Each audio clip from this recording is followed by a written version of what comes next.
Bonjour à tous, donc je m'appelle Arnaud Farinel, je vais vous parler de l'élimination mécanique des plantules d'érable au printemps. Donc moi je suis ingénieur agronome spécialisé en gestion de prairies et dans ce cadre-là je collabore avec l'Université de Liège dans toutes les questions de myopathie atypique. Pour rappel, la myopathie atypique est une intoxication mortelle dans la plupart des cas et qui relève actuellement encore dans caractère saisonnier.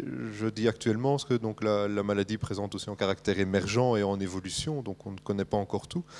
Mais donc pour le moment, la plupart des cas en fait, ont lieu à l'automne au moment de la chute des samars. Donc bien qu'on retrouve les toxines partout dans les érables sycomores et dans d'autres érables, ça j'y reviendrai, on le verra plus d'infos dans le poster. Mais, donc on a en gros pic d'intoxication à l'automne et l'autre au printemps qui est plutôt lié à la présence de plantules.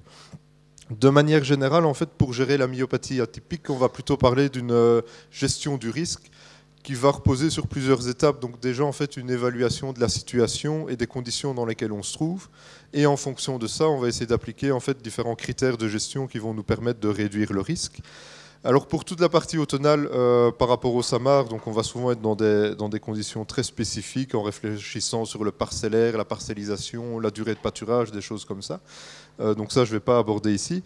Par contre, pour tous les problèmes liés au printemps et potentiellement à une contamination par le foin, l'idée est d'éliminer les plantules. Avec ça, en fait, on va beaucoup plus facilement gérer le risque. Pas de plantules, donc pas de contact avec la toxine, donc pas d'intoxication.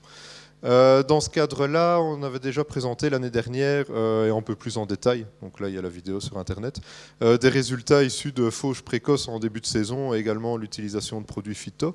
Donc qui pouvaient marcher très bien, mais avec des inconvénients. Au niveau phyto, c'est plutôt tout ce qui touche à l'environnement. Au niveau fauche précoce, c'était toutes des questions de logistique, de mise en place pratique. Et donc pour ça, en fait, on a complété les essais avec quelques essais d'outils classiques pour l'entretien des prairies, qu'on va beaucoup plus souvent utiliser au printemps, comme la RC-Tri, comme le rouleau.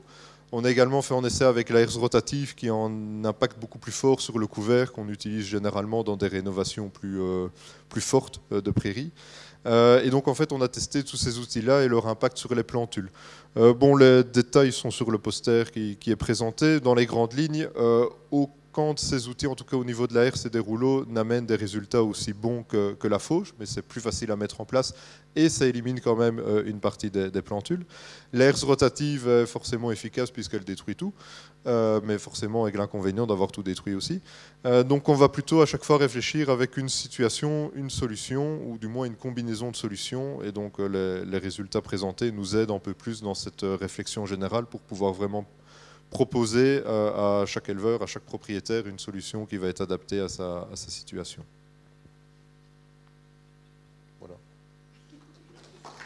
Merci beaucoup. Merci Arnaud.